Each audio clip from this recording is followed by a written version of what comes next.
안녕하십니까, 장캠입니다. 반갑습니다. 하나님을 믿는 현대 교회에서 성도들이 휴거되는 사건이 일어나게 될 것을 믿는 사람들도 있고 믿지 않는 사람들도 많이 있습니다. 그 원인이 무엇일까 찾아보면요, 성경을 연구하는 종교 지도자들이 요한계시록의 로드맵을 모르고 증거하고 있습니다. 그들이 주장하는 여러 가지 휴거 학설들과 천년왕국 학설에 많은 영향을 받게 되었기 때문에 이 현대교회 성도들은 어떤 것이 진리인지 혼동되기 때문에 재림에 대한 요한계시록의 말씀을 분별하지를 못하고 있어요. 그런데 놀라운 것은요, 세계 단일 정부를 세우려는 적그리스도의 세력들은요, 오히려 이 종말에 일어날 휴거 사건에 대해서 믿고 있어요. 그리고 그들도 일루미나티 예언 카드로 휴거를 제시하고 있어요. 그 휴거가 일어나고 난 이후에 자기들이 추구하는 단일 정부가 세워지기 때문에 그것이 요한계시록을 들여다보면 다 써 있어요. 그러니까 그들도 그것을 아는데 그 휴거의 시기와 그들이 세워지는 진리는 모르기 때문에 그들 역시도 그것을 알고자 하는 소망이 있는 거예요. 자, 그래서 오늘은 제가 휴거가 왜 일어나게 되며 누가 언제 휴거가 되는지 그 비밀한 휴거 사건이 기록되어 있는 요한계시록의 말씀에서 그 진위를 찾아서 정확히 밝혀드리고자 합니다. 휴거 사건과 그 시기를 정확히 기록해 놓은 요한계시록 11장 12절에서 14절의 말씀에서 풀어드리겠습니다. 그 말씀에 하늘로부터 큰 음성이 있어 이리로 올라오라 함을 저희가 듣고 구름을 타고 하늘로 올라가니 저희 원수들도 구경하더라. 그 시에 큰 지진이 나서 성 10분의 1이 무너지고 지진에 죽은 사람이 7천이라. 그 남은 자들이 두려워하여 영광을 하늘의 하나님께 돌리더라. 둘째 화는 지나갔으나 보라, 셋째 화가 속히 이르도다. 이렇게 증거해 놨어요. 그러면 이 말씀 가운데 휴거가 일어나는 사건이 이 땅에 일어날 때 첫 신호탄이 뭐냐면요, 하늘로부터 이리로 올라오라는 큰 음성이 있다는 거예요. 큰 음성이 먼저 이 땅에 임할 때 휴거 사건이 일어나기 시작한다는 겁니다. 이것이 요한계시록의 예언이에요. 그렇다면 이 큰 음성이 무엇인지 우리가 알아야 돼요. 이 큰 음성을 세상 지식으로 찾으면 절대로 풀 수 없는 거예요. 성경의 안에서 하나님께서 말씀하신, 예수님께서 증거해 주신 말씀을 찾아서 그것을 증거해야 되는 거예요. 요한복음 5장 25절의 말씀을 찾아보면요, 진실로 진실로 너희에게 이르노니 죽은 자들이 하나님의 아들의 음성을 들을 때가 오나니 이때라 듣는 자는 살아나리라. 이렇게 예수님이 말씀하셨어요. 하나님의 아들의 음성을 들을 때가 온다는 거예요. 자, 이때가 그 음성을 듣는 자는 살아난다는 것은 부활한다는 거예요. 죽은 자도 부활하고 살아있는 자는 호련히 신령한 몸으로 변화돼서 하늘 보좌로 휴거되는 것을 증거해 주신 말씀이에요. 자, 그러면 이 하나님의 아들 예수님이 증거하신 말씀의 음성은, 그러면 예수님이 전하신 음성이 무엇인가를 알아야 돼요. 이것을 성경은 다 기록되어 있고 성령의 기름 부으시면 다 알 수 있게 증거해 놨어요. 자, 그러면 요한복음 6장 63절에 예수님께서 이렇게 말씀하셨어요. 살리는 것은, 그러니까 부활을 시키고 휴거가 일어나는 것은 영이라는 거예요. 영. 영이니 육은 무익하다는 거예요. 우리가 하늘 보좌로 들어갈 때 혈과 육을 가지고는 하늘 보좌로 들어갈 수가 없어요. 이 우리의 몸이 신령한 몸으로, 정결한 몸으로 변화가 일어나야 들어갈 수 있는데, 그래서 육은 무익하게 되는데, 내가 예수님께서 너희에게 이른 말이 영이요 생명이라고 이렇게 말씀하셨어요. 예수님이 이른 말이 영이요, 영을 부활시키는 거예요. 그것이 생명이라는 거예요. 영생으로 부활시키는 생명의 말씀이라는 거예요. 그래서 예수님이 오셔서 새 언약의 중보자로 오셔서 전하신 말씀이, 그 말씀이 바로 생명의 부활을 일으키는 영생의 양식이라는 거죠. 영원한 양식이라는 거죠. 그분이 전하신 비밀이 뭐냐면 마가복음 4장 11절에서 12절의 말씀에 하나님 나라의 비밀을 너희에게는 주었으나 외인에게는 모든 것을 비유로 하셨다는 거예요. 왜냐하면 저들이, 그 외인들이 보기는 보아도 알지 못하고 듣기는 들어도 깨닫지 못하게 하기 위한 거라는 거예요. 왜냐하면 이 하나님 나라의 비밀을 모르고서는 죄를 사함받지 못하게 하려 한다고 이렇게 예수님이 직접 증거해 주셨어요. 그럼 결론적으로 마지막 때 하나님의 큰 음성, 그러니까 주님의 큰 음성은 바로 예수님이 새 언약의 말씀으로 전하신 하나님 나라의 비밀한 복음이라는 거예요. 그래서 그 비밀한 복음을 듣고 깨닫게 하는 성령의 기름을 부음받은 사람들이 휴거되는 것을 증거해 주는 말씀이에요. 자, 그리고 저희가 그 음성을 듣고, 그 큰 음성을 듣고 구름을 타고 하늘로 휴거되는 저희가 누군지 그 해답을 성경에서 찾아봐야 됩니다. 그 음성을 듣는 저희들, 그들이 하늘로 휴거되는데 그들이 누군가를 성경에서 증거해야 됩니다. 요한복음 10장 3절에 보면 예수님이 하신 말씀 속에 다 비유로 증거해 놨어요. 문지기는 그를 위하여 문을 열고 양은 그의 음성을 듣나니 그가 자기 양의 이름을 각각 불러 인도하여 내니라. 자, 예수님의 음성이 이 땅에 임할 때 그 음성은 예수님, 당신의 양의 이름을 불러내는 거라는 거예요. 그러니까 예수님께서 이 땅에 공중재림하실 때 자신이 택해놓은 자신의 양들, 거룩한 몸된 교회, 거룩한 신부들이죠. 그들의 이름을 부르는 소리라는 거예요. 그들의 이름을 부를 때 우리가 호련히 변화돼서 하늘보좌로 승천하는 것을, 휴거되는 것을 얘기하는 거예요. 그러면 예수님의 양들의 이름을 부르는데 그들의 실체는 성령의 인치심을 받고 온 세상에 영원한 구원의 복음을 전파하는 복음의 아들들을 말하는 거예요. 그들이 바로 예수 그리스도의 몸된 하늘 교회를 얘기하는 거예요.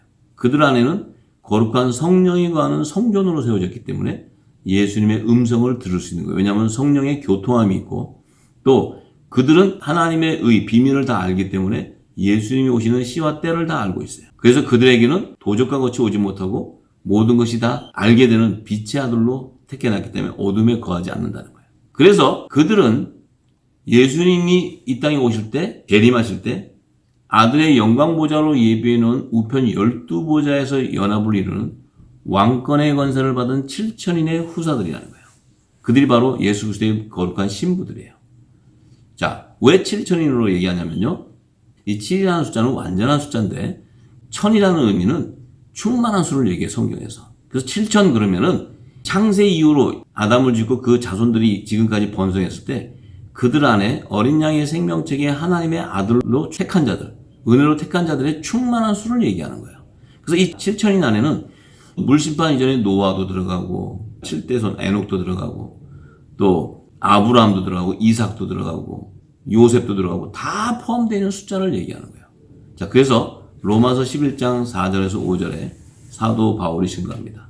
하나님께서 내가 나를 위하여 바알에게 무릎을 꿇지 아니한 사람 7천을 남겨뒀다는 거예요. 이것은 하나님 자신을 위해서 바알에게 무릎을 꿇지 않다. 바알은 우상이죠. 풍요신이에요.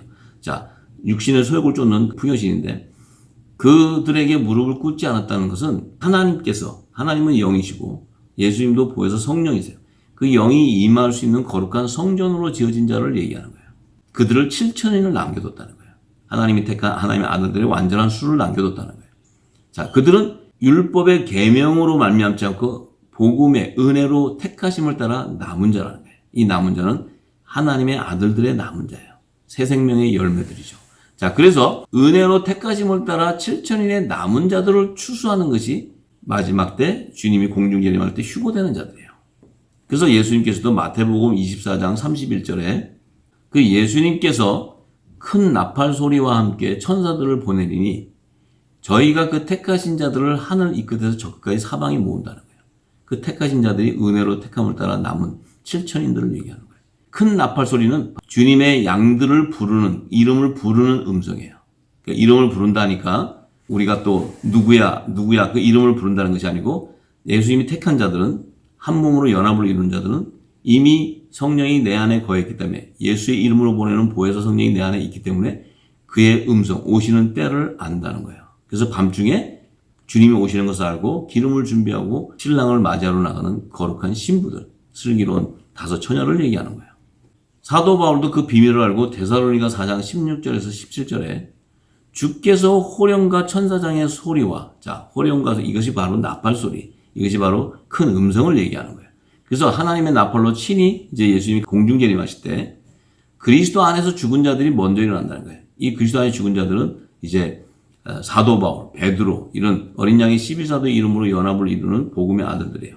그들의 영이 살아나는 거예요. 자, 신령한 부활의 몸으로 변화되는 거예요. 예수님도 신령한 몸으로 부활돼요. 자, 그리고 그 후에 살아남은 자들, 자, 마지막 때 고센 땅을 예비하는, 피난처를 예비하는 사명을 이룬 그들은 살아서 들림 받는 자들이에요. 살아서 들림 받는 그들은 호련히 변화가 되어서 그 하늘 보좌로 새 예루살렘 성으로 휘고되는 것이 큰 비밀이라고 사도 바울이 고린도서 15장에도 증거해 놓습니다. 그래서 그들이 죽은 자들이 먼저 일어나고 살아있는 자들이 호련히 변화돼서 신령한 부활의 몸으로 변화돼서 구름 속으로 끌려 공중에서 주를 영접하게 되는 거예요. 이것이 공중 혼인잔치의 청함을 받아서 그곳에서 한 몸으로 연합을 이루는 그 혼인잔치에 참여하기 위해서 휴거되는 것을 얘기하는 거예요. 여기서 구름을 의미하는 것은 구름을 타고 오시고 구름으로 속으로 올라가는 이런 구름은요, 그리스도의 공중 재림을 의미하는 거예요. 왜냐하면 모세 시대에는 광야에서 하나님이 불기둥과 구름기둥으로 자신의 임재를 나타내셨어요. 그리고 모세와 함께 광야에 있는 출애굽 이세들과 함께 하심을 불기둥과 구름기둥으로 나타내 주셨어요. 자, 그래서 마지막 때는 이 구름은 예수님이 재림하신, 가실 때 구름을 타고 가셨듯이 다시 오신다는 그 약속대로 구름으로 오신다는 것은 예수님이 공중 재림하는 사인이에요. 자, 그리고 예수님이 재림 때 자신들의 양의 이름을 부르는 나팔 소리를 듣는 7천인의 복음의 아들들이 휴거되는 것을 요한계시록은 증거하고 있는 거예요. 자, 그렇다면은 휴거되는 광경을 구경하는 저희 원수들이 있어요. 그리고 휴거될 때 그 광경을 보고 두려워하여 하늘의 하나님께 영광을 드리는 이 땅의 남은 자들이 누군지 알아야 돼요. 그 해답을 요한계시록 12장 5절에서 6절과 요한계시록 13장 8절의 말씀에서 휴거되는 사람들과 휴거되지 못하는 두 부류의 사람들의 실체가 이 땅에 있는데 그들을 찾아서 증거해드리겠습니다. 자, 요한계시록 12장 5절에서 6절의 말씀은 여자가 아들을 낳으니 이는 장차 철장으로 만국을 다스릴 남자라. 그 아이를 하나님 앞과 그 보좌 앞으로 올려가더라. 그 여자가 광야로 도망하며 거기서 1260일 동안 저를 양육하기 위하여 하나님의 예비한 곳이 있다고 이렇게 기록했어요. 그리고 요한계시록 13장 8절에는 죽임을 당한 어린 양의 생명책에 창세 이후로 농명되지 못하고 이 땅에 사는 자들은 다 짐승에게 경배하는 자들이라는 거예요. 자, 이것은 하나님의 말씀을 대적하는 자들이죠. 자, 그래서 남자는 휴거되고 이 땅에 남는 여자와 또 이 땅에 사는 짐승에게 경배하는 자, 이 두 부류가 이 땅에 남아있다는 거예요. 자, 그러면 먼저 철장으로 만국을 다스릴 휴거가 되는 남자가 누군지 성경에서 증거해야 돼요. 자, 그것을 사도 바울은 다 알고 고린도전서 11장 3절과 7절의 말씀에 증거해놨어요. 자, 3절은 그러나 나는 너희가 알기를 원하노니 각 남자의 머리는 그리스도요 여자의 머리는 남자요 그리스도의 머리는 하나님이시다 이렇게 증거해놓고 7절에는 남자는 하나님의 형상과 영광이니 그 머리에 마땅히 쓰지 않거니와 여자는 남자의 영광이니라 이렇게 증거했어요. 이 땅에 여자와 남자라는 정체를 이 땅에 우리가 그 육신을 입고 있는 성별로 이렇게 얘기를 하는데 그것은 소경이 하는 얘기고 초등학문 아래에 있는 자들이 하는 얘기예요. 하늘 보좌에서 여자와 남자는 하나님의 아들들과 하나님의 종의 신분을 얘기한다고 제가 누차 말씀드렸어요. 자, 그래서 여기서 남자의 머리는 그리스도라는 것은 이 남자는 교회의 머리 대신 예수 그리스도의 몸된 하늘 교회를 얘기하는 거예요. 이 남자는. 그래서 이 남자는 하나님의 아들의 영, 율법 아래 있는 자들 가운데서 하나님의 아들의 영을 받아서 아들의 명분으로 세워지고 종의 신분이 아니고 하나님의 아들이 되는, 그래서 하나님 나라의 유업을 후사를 얘기하는 거예요. 그들은 하나님을 아바 아버지라고 부르는 자들이에요. 근데 여자의 머리는 남자다. 자, 여자의 머리는 남자라는 것은 예수님이 주신 그 하늘의 비밀, 천국 복음을 온 세상에 증거할 때 말하자면 어부가 그물을 던졌을 때 그물은 천국 복음이야. 그물에 물고기가 잡힐 때 그 물고기는 바로 이 땅의 흙으로 지은 땅에 속한 하나님의 종들을 얘기하는 거예요. 그래서 그들의 실체를 여자라고 증거하는 거예요. 여자. 자, 이 여자와 남자는 또 에덴 동산의 비밀 안에 다 있는데 제가 에덴 동산의 비밀을 열어드릴 때 그 실체가 여자의 기원과 남자의 기원이 다 에덴 동산 안에 증거되어 있어요. 그래서 그 여자의 머리는 남자라는 것은 남자, 이 의의 직분자가 없으면 고센 땅을 마련해주고 피난처를 마련해주지 않으면 종들은 추수받을 수가 없어요. 구속함을 받을 수가 없어요. 이것이 요한계시록의 비밀한 예언이에요. 그리고 그리스도의 머리는 하나님이시라는 거예요. 왜냐하면 하나님의 우편 영광보좌에 예수님이 앉게 돼요. 그래서 하나님은 성부 하나님, 예수님은 성자 하나님, 예수의 이름으로 보내는 보혜사 성령은 성령 하나님. 삼위의 하나님이시지만 성부와 성자와 성령의 삼위가 있다는 것을 드러내시는 거예요. 한 분이시지만 삼위. 하시는 사역이 다르시다는 거예요. 자, 그래서 7절에 남자는 하나님의 형상과 영광이다. 이것은 예수 그리스도의 몸된 지체이기 때문에 하늘에서 난 자라는 거예요. 땅에 속한 자들이 아니에요. 여자들은 땅에서 난 자예요. 그래서 첫 아담의 계보에서 나오는 자손들이고 하늘에서 난 자는 마지막 아담으로 오신 예수님의 계보에서 나오는 새 생명의 열매인 하나님의 아들들을 얘기하는 거예요. 그래서 여자는 남자의 영광이다. 왜냐하면 이 의의 직분의 남자들이 종들 화목하게 하는 지체, 하나님과 화목하게 하는 직책으로 이 천국복음을 증거할 때 이 땅에 하나님의 종들이 영원한 복음을 받고 굵은 벼슬을 입고 나오기 때문에 그들에게는 의인의 상이 주어지는 거예요. 그래서 여자는 남자의 영광이 되는 거예요. 이렇게 사도 바울은 증거해 놓습니다. 또한 예수님께서도 마태복음 19장 28절에 예수님이 자기 영광에 보좌에 앉을 때 나를 쫓는 너희도 12보좌에 앉는다는 거예요. 그것은 예수님의 몸된 지체, 예수님의 양들을 얘기해요. 그들은 후사의 신분이기 때문에 이스라엘 12지파, 이들은 여자의 남은 자손을 얘기해요. 그들에게 심판 권세를 가지는, 그들은 왜냐하면 하늘 보좌에서는 제사장의 직분이에요. 그러니까 종의 신분이에요. 그래서 후사, 왕권의 신분을 가지고 후사를 섬기는 직분을 가지고 있는 거예요. 그래서 지금까지 하나님의 아들들이, 자녀들이 이 초등학문 안에서 거짓 증거를 통해서 몽학 선생들이 하나님의 종인 줄 알고 다 그 밑에서 종로로 됐어요. 그래서 사도 바울도 자기가 이 성령에 참여하는 바를 되고 자기 자신의 정체성이 하나님의 아들이라는 것을 알기 전에는 초등학문 안에서 종로로 됐다 그래요. 그가 성령에 참여한 바를 되고 나서는 그 모든 것을 다 버리고 그리스도의 지식을 아는 것을 쫓았다는 거예요. 자, 이것이 사도 바울의 고백입니다. 남자의 신분은 교회의 머리 대신 예수 그리스도의 몸된 하늘에 속한 교회, 곧 예수님의 철장 권세를 받은 7천인의 복음의 아들들을 얘기하는 거예요. 자, 이들은 하나님 나라의 유업을 이룰 왕권의 권세를 받은 후사들이라는 거예요. 이들은 예수님께서 공중재림하실 때 새 예루살렘 성의 지성소의 땅을 분배받는 어린 양의 12사도의 이름으로 기록된 7천인의 하나님의 아들들을 말하는 거예요. 그래서 요한계시록 21장 14절과 27절에 그들은 예루살렘 성의 지성소의 영광을 나타내는 12기초소, 12보석으로 단장된 곳이에요. 그 위에 어린 양의 12사도의 이름이 있다고 기록해놨어요. 이것이 우편 12보좌, 아들의 영광보좌를 예표하는 거예요. 이곳에서 예수님과 함께 한 몸으로 연합을 이루는 공중 혼인식이 열리는 곳이에요. 그곳을 들어가려면, 새 예루살렘 성으로 들어가려면 어린 양의 생명책에 기록된 자들 뿐이라고 얘기했어요. 27절에 그래서 그들이 하나님의 아들들의 충만한 수인 7천인의 하나님의 아들들을 얘기하는 거예요. 자, 그러면 이 땅에 휴거 사건이 일어날 때 휴거되지 못하고 광야에 예비해놓은 환란의 피난처로 도망하는 여자는 누군지 성경에서 찾아봐야 돼요. 자, 여기서 여자의 신분은 제사장 나라의 백성으로 택한 이스라엘 자손들이 섬기는 율법 아래 있는 제단, 그리고 지금은 이방인들이 섬기고 있는 이 땅에 속한 교회를 얘기해요. 이 교회에서 회개에 합당한 구원의 표를 이마에 입맞은 14만 4천의 하나님의 종들을 말하는 거예요. 계시록 7장 3절에서 4절에 그 천사들이 살아계신 하나님의 인을 가지고 와요. 그래서 그건 하나님의 소유라는 거죠. 그래서 하나님의 종들의 이마에다가 인을 치는데 그 인을 치는 자들은 이스라엘 자손의 각 지파 중에서 14만 4천을 인치는 거예요. 우리가 하나님의 종이라는 개념도 잘못 알고 있는 것은 신학을 공부하고 이 땅에 교회를 세워서 가리키는 분들이 종이 아니에요. 성경에서 증거하는 하나님의 종은 하늘 보좌에서 하나님과 어린 양의 우편 12보좌를 섬기는 제사장의 직분이 있기 때문에 그들을 종이라고 해요. 그들은 이 땅에서 그 새 언약의 말씀, 영의 비밀을 알지 못하기 때문에 모세와 엘리야 이런 선지자들과 또 신실한 제사장들, 종, 이들은 순교의 피를 흘리기까지 하나님을 신실하게 따르는 자예요. 그런데 이 땅에서는 지금 마지막 때도 두 선지자가 나오게 되고 그 선지자도 예표되어 있고 또 신실한 하나님의 종들이 있어요. 그들은 순교를 당하기까지 신실하게 하나님을 따르고 음력, 우상을 숭배하지 않는 그런 신실한 자들이 있어요. 그들도 이제 이 진리를 깨닫게 되면 굵은 벼슬을 입고 나오고 그들이 가진 걸 다 버리고 하나님의 종으로서 마지막 때 회개 사역의 주역이 됩니다. 자, 그들이 마지막 때 회개 사역, 모든 교회 안에 회개 운동을 일으키게 돼요. 그래서 요한계시록의 예언은 바로 전 3년 반 기간에 그들도 굵은 벼슬을 입고 나오는 회개 사역을 한다고 증거되어 있어요.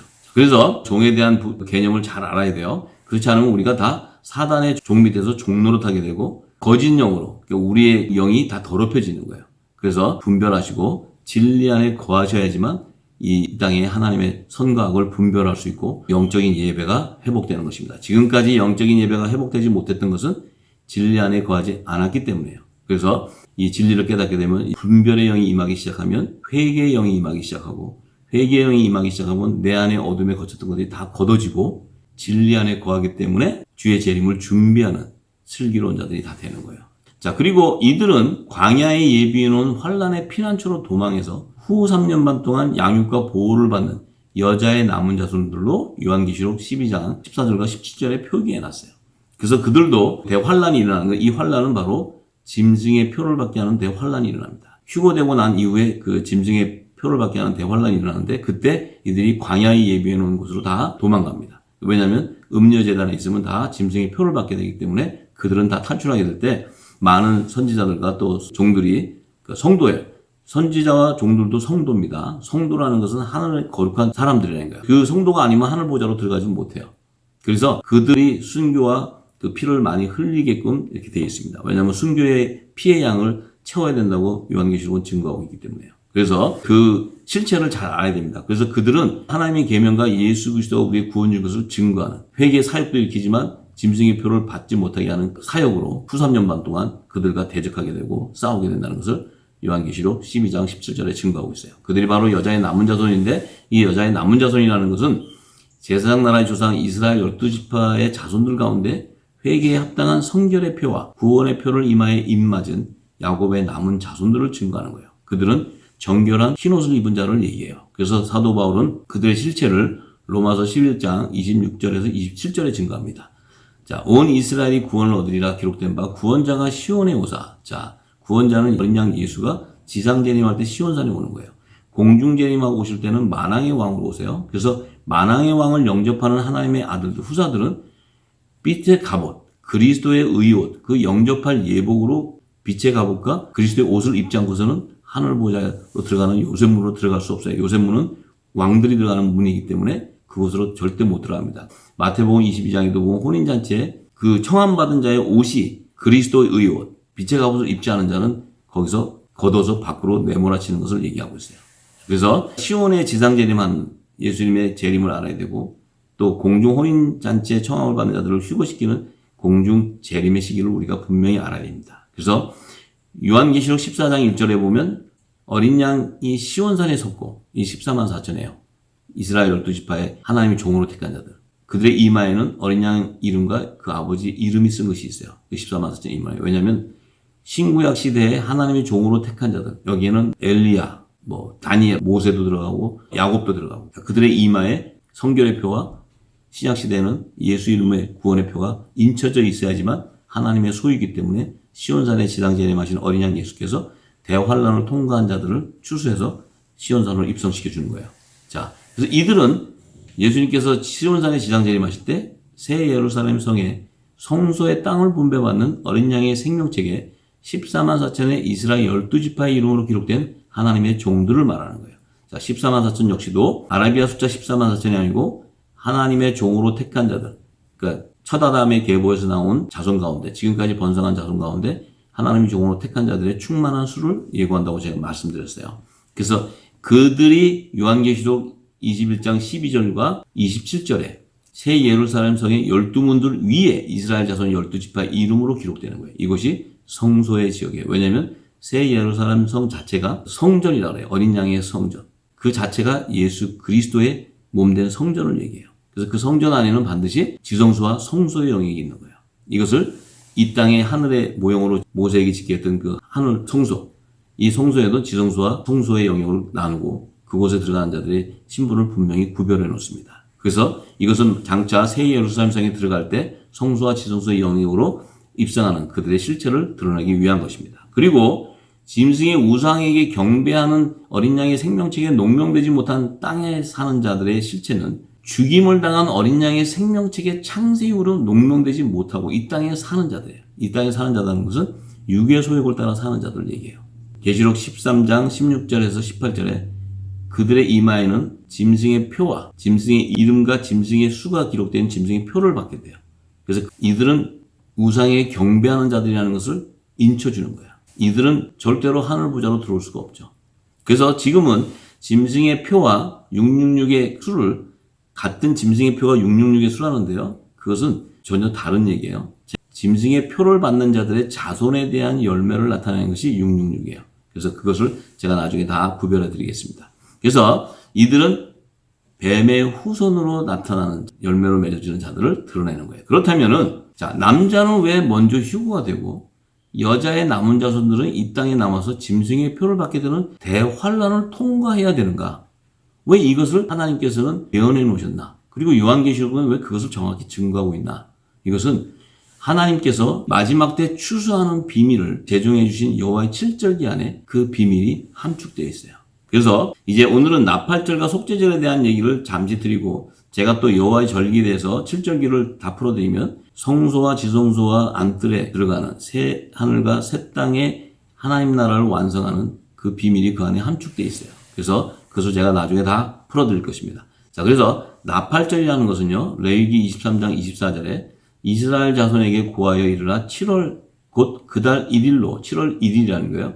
안식일을 삼을지니 이는 나팔을 불어 기념할 날이요 성회다. 이 나팔절에 안식한다는 거예요. 이 안식은 마지막 때는 영원한 안식을 얘기하는 거예요. 영원한 안식으로 예비되어 있는 새하늘과 새 땅, 새 예루살렘 성으로 입성하는 것을 얘기하는데 이때 나팔을 불어 기념하는 것은 그때의 새 예루살렘 성에서 거룩한 하나님의 성회가 있는 거예요. 이 나팔절이라는 것은 유대교의 신년제라고 불리는 로시 하샤나, 그러니까 이 7월 1일은 유대인들에게는 새해예요. 그러니까 새해라는 뜻이에요. 이 새해를 기념하는 유대교의 4대 절기 중에 하나예요. 그런데 나팔절 안의 비밀은요, 마지막 때 나팔절의 비밀은 7일의 영원한 새안식처로 예비해 놓은 새 예루살렘 성으로 입성하는 새해를 의미하는 거예요. 이때 그곳에서 만왕의 왕으로 오시는 예수님의 거룩한 결혼식이, 왕의 결혼식이 열리는 그 하나님의 거룩한 성회가 개최가 됩니다. 그때 2000년 전에 예수님이 오셔서 나눠주신 생명의 떡을 먹은 이 땅에 정원함을 받은 거룩한 신부들을 맞이하는 날이기도 해요. 그래서 마지막 나팔절에는 만왕의 왕을 영접할 예복으로 빛의 갑옷, 그리스도의 의옷을 갈아입은 거룩한 신부들만이 한 몸으로 연합을 이루는 공중 혼인잔치 휴거되는 그 비밀이 나팔절의 핵심인 것을 알아야 됩니다. 그래서 하나님께서 모세를 통해서 나팔절에 대한 비밀을 알려준 거예요. 그런데 이 땅에 속한 자들은, 율법 아닌 자들은 그것을 이 땅에 문자적으로 해석해서 그 절기를 지키고 있지만 이것은 하나님의 아들들, 빛의 자녀들에게는 영의 눈이 열리기 때문에 그들은 이 나팔절에 대해 공중혼인잔치를 준비하는 그 절기로 예비한 것을 알 수 있어요. 그런데 이 속죄절은 또 레위기 23장 27절에서 29절에 보면 7월 10일을 속죄절이라는데 그때도 성회가 있어요. 근데 그때는 백성들이 괴롭게 한다는 것은 회개하는 그 기간을 얘기하는 거예요. 그래서 7월 1일 나팔절부터 7월 10일 사이는 회개하는 기간을 얘기해요. 그래서 7월 10일이 되면 회개한 자들이 하나님의 거룩한 성회에 입성하는 것을 얘기하는 건데 그날을 용키프데이, 용키프라는 날은 유대교의 속죄를 말해요. 그래서 그날은 유대교로 7월 10일이고 이 그레고리 태양력으로는 9월에서 10월경에 속하는 거예요. 그래서 나팔절 7월 1일 이후부터 하나님의 종들의 죄를 회개하는 기간을 나타내는데 속죄절 7월 10일이 되면 그곳에서 거룩한 성회가 개최되는데 그때 흰옷을 입은 종들과 하나님의 화목을 이루는 것이 이 마지막 속죄절의 비밀이에요.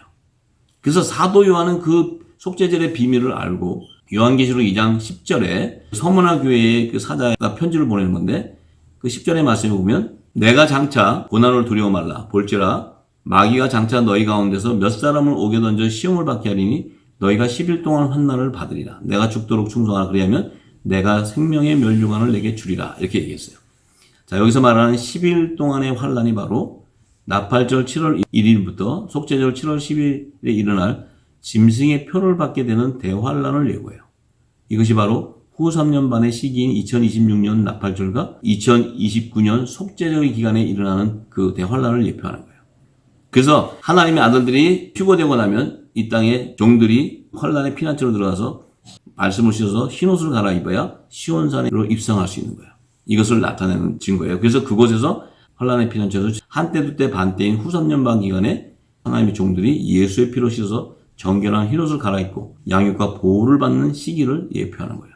그래서 휴거와 시온산에 입성하는 시기를 요한계시록에 찾아보면 휴거하는 때는 여섯째 천사가 나팔을 불 때 임하는 둘째와의 시기에 일어나는데 그때는 7년 환란 기간 중인 2022년 엘루롤에서 2029년 엘루롤이에요. 자, 그 7년 환란 기간 중에 후 3년 반의 시기인 2026년 나팔절 날 7천인의 빛의 아들들이 휴거되는 시기를 나타내요. 이것은 7일의 영원한 세안식주로 들어가는 여호와의 마지막 나팔절 곧 로시 하샤나 7월 1일의 새해를 예표하는 것입니다. 자, 이때는 중동전쟁 직후와 짐승의 표를 받게 하는 대환란 전에 7천인의 하나님의 아들들이 휴거되는 것이 요한계시록의 예언인 거예요. 그리고 일곱째 천사가 나팔을 불 때 임하는 셋째와의 시기에 종들이 추수되는데 이 7년 환란 중에 후 3년 반의 시기가 끝나는 그 시점인 2029년 속죄절이에요. 그때 이 대환란을 통과한 14만 4천의 하나님의 종들이 시온산에 입성하는 시기를 나타내요. 이것은 7일의 영원한 세안식주로 들어가는 여호와의 마지막 속죄절 곧 용키프르 날인 7월 10일을 예표하는 거예요. 이것은 아마겟돈 전쟁으로 짐승의 표를 받게 하는 후 3년 반 대환란이 끝나는 2029년 속죄절에 시온산에 지상 재림하시는 어린 양 예수께서 환란의 피난처에서 있는 14만 4천의 하나님의 종들을 새 예루살렘 성에서 개최하는 거룩한 성회에 입성시키는 요한계시록의 예언인 것입니다. 그래서 앞으로 여호와의 7절기를 천국 열쇠로 열게 되면요, 새하늘과 새 땅을 완성하는 특별 계층의 왕의 신분인 하나님의 아들들과 제사장의 신분인 하나님의 종들과 일반 계층의 천국 시민을 추수하는 하나님의 로드맵이 정확히 드러나게 될 것입니다. 이것이 마지막 추수 때 7천인의 빛의 아들들에게 모든 민족에 다시 예언하라고 늦은 비 성령의 기름을 부어주시는 영원한 구원의 복음인 것입니다. 열방에 계신 의로운 한국인들은 늦은 비 성령의 기름을 담아서 모든 민족에 다시 예언하는 대부흥의 역사를 일으키는 주역이 되시길 소망합니다. 저도 그 일을 위해서 기도할 것입니다. 시청해 주셔서 감사합니다.